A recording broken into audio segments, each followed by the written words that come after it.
A corrupt government cannot liberate the people.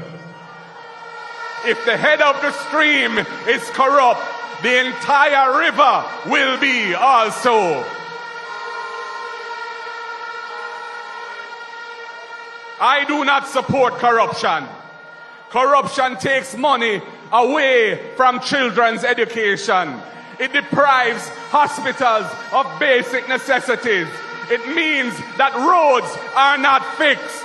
Corruption deepens inequality. It siphons off taxpayers' money to make a few cronies richer with the political connections instead of benefiting the people.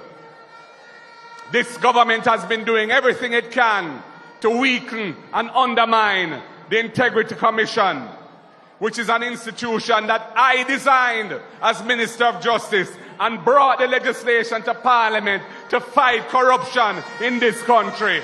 I have said it before and I will tell you again.